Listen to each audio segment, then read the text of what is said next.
regret it. I shouldn't have left him, but I did. And I never went back to him.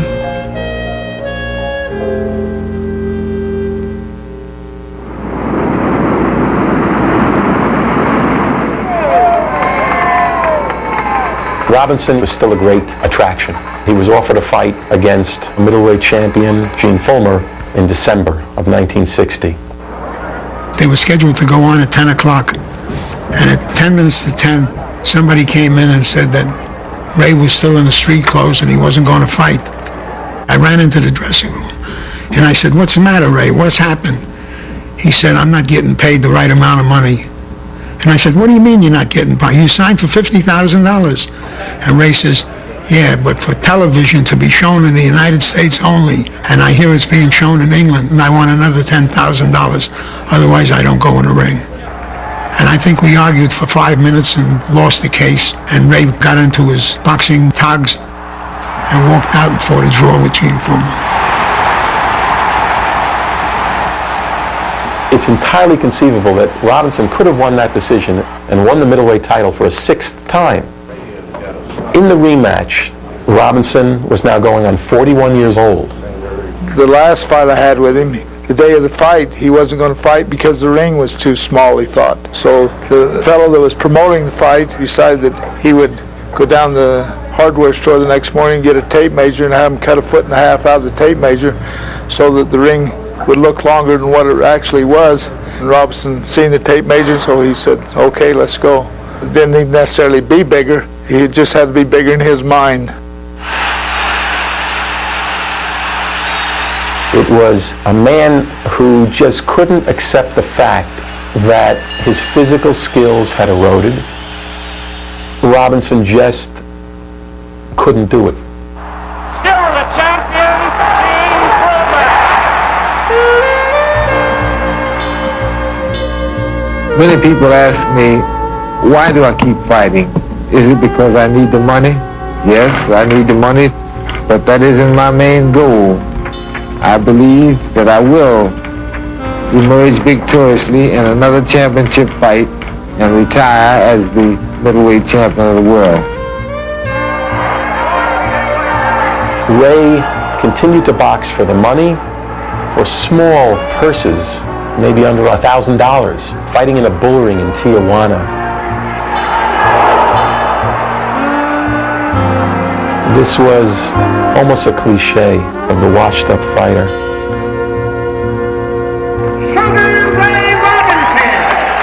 Finally, in November of 1965, he fought Joey Archer, #1 middleweight contender. It was Robinson's last chance. If he could get by Joey Archer, he actually would have been considered for another title shot.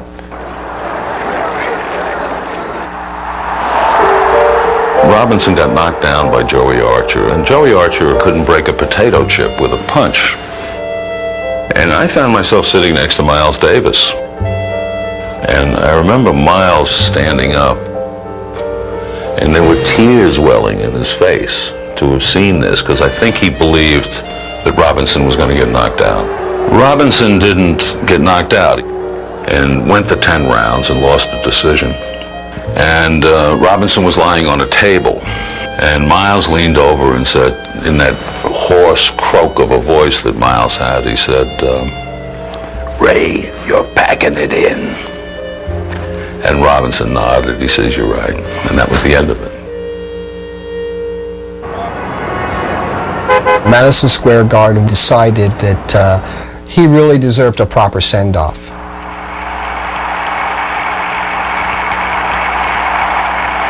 Ray donned his terry cloth robe one last time, got up in the ring, and said his farewells and left to a standing ovation.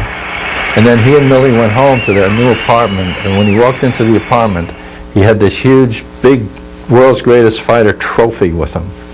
And all that was in the apartment was a card table in the living room and an old wooden bed in the bedroom. That was all the furniture he had. And here was this magnificent trophy and really no place to put it. Probably one of the saddest things about Ray Robinson's life was that for a man who was very business conscious, drive such a hard deal, tried to establish businesses that would make him comfortable in his retirement, it didn't work out that way at all. The business things for him were like toys. He didn't want to be really involved to do any of the work or anything like that. That wasn't his thing. My uncle trusted a lot of people where they were supposed to be paying taxes. They were stealing money. I caught a bartender stealing, so I fired him. And of course, he hired him back. He sold the barber shop, and then he sold the bar, and we were all sad because the bar was a place where everybody rallied, you know. And in 1965, all of the businesses were gone, so he went to California. Roll it, please. He had bit parts in movies. Can I help you? Didn't you used to be Sugar Ray Robinson? Still am. He lived with handouts from friends and celebrities. Sinatra had a deal with Anheuser-Busch, and all Sinatra said was, take some of my money, give it to Ray. And Ray used to get a check, monthly check from Anheuser-Busch. It was Sinatra's money that he just rerouted to Ray. He said, I borrow $5,000 and I pay back $3,000. Then I borrow $3,000 and I pay back $2,000. And then usually something drops in. Ray Jr., he said that he had come out to spend time with his father and that he was shunted aside by Millie Robinson. Well, Millie was always extremely, extremely jealous and possessive. My mother had a hard time to talk to her own son by himself because Millie had to be in on everything that happened with brother. She did not want any of the family around him because she thought that we would get something from him.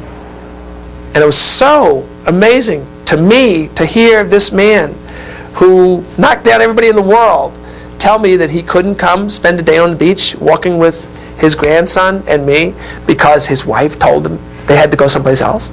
I believe that I was blessed with a talent which helped to introduce me to people throughout the world. For this reason, what I'm doing now, helping children.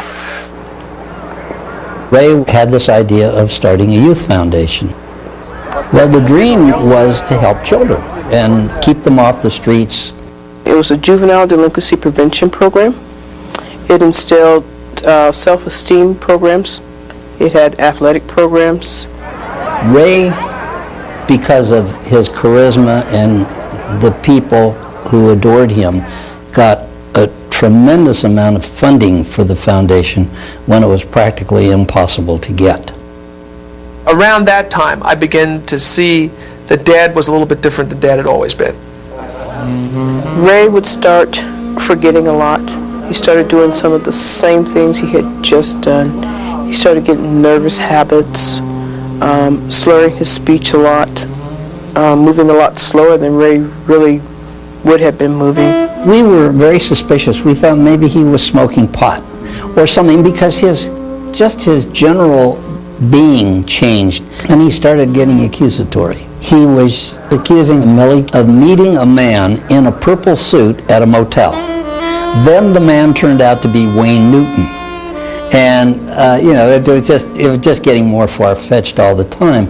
And I made Ray go see my doctor, and the doctor diagnosed it as premature senility. And then it just kind of went downhill from there.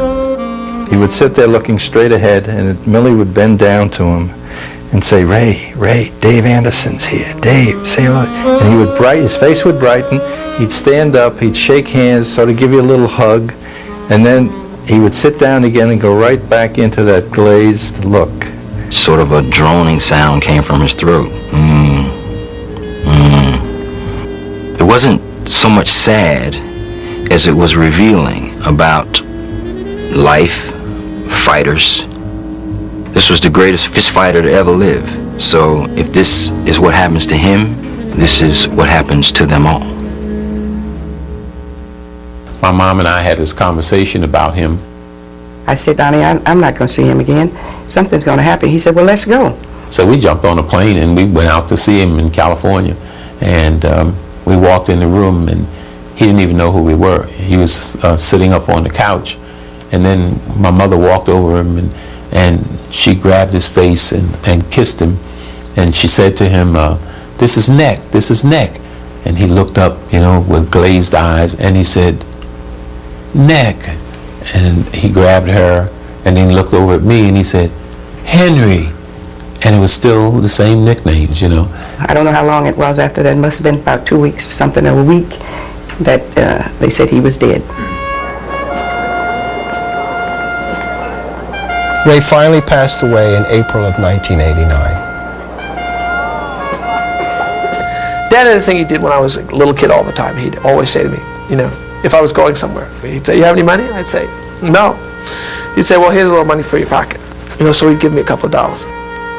So when I got to the church and the body was in state, I walked in and I, you know, said my farewells and put a little couple of dollars in his breast pocket. I said, here, old buddy, there's a little money for your pocket. And